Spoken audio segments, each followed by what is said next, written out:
atin ang matatanaw. Hintay-hintayin, ito'y maaabot na rin sa pagbubuhos ng lakas at pagbubugol ng galing. Isulong ang mga likha, ipunin ang mga salita sa pagsasakop ng dilim. Ito'y maririnig pa rin. Isang araw, isang kulay, isang hangarin na tunay.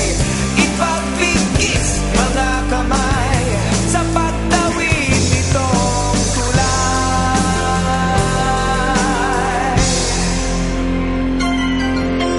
Di magtatagal at mumutawirin lahat.